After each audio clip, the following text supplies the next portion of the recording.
Imagine a busy restaurant on a Saturday night. The room is filled with the usual clatter of silverware and low-level chatter, except for one booth in the corner. Two children are sitting there, perfectly still. They aren't talking or looking at each other.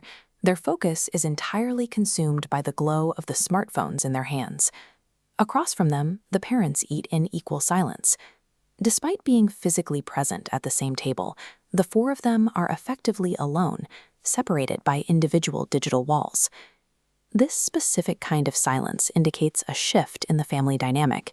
It suggests that the ability to engage with the immediate environment has been outsourced to a handheld device. I first witnessed this exact scene 8 years ago. At the time, I didn't have children, but the sight stuck with me as a specific warning of what was becoming the new standard. It felt like a preview of a broader trend, a change in the way a family unit operates when physical proximity no longer guarantees social interaction. My concern back then was that using a screen to manage a child's behavior would eventually become a requirement for that behavior. If a child relies on a device to stay calm, they lose the opportunity to practice staying calm without it.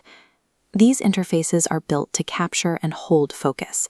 They provide a stream of rapid, high-intensity feedback, moving faster than standard human conversation. This chart tracks how constant stimulation alters expectations. As the digital threshold rises, the brain requires higher input to stay engaged.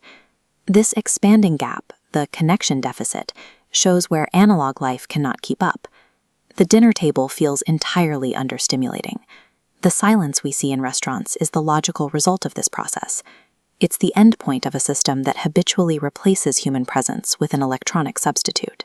Now, I have a 5- and a 7-year-old of my own, and the environment I worried about is the one they are growing up in.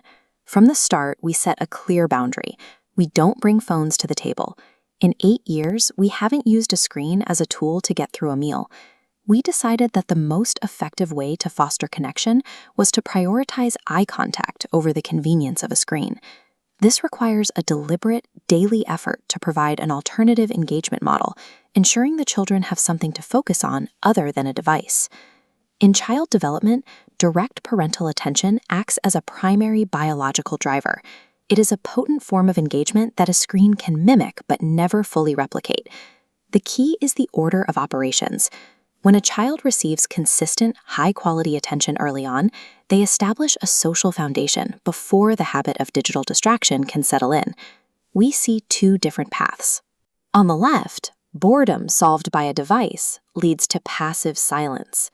On the right, boredom met by a parent leads to active connection. Following this second path reinforces the connection loop, making the digital substitute unnecessary for emotional regulation.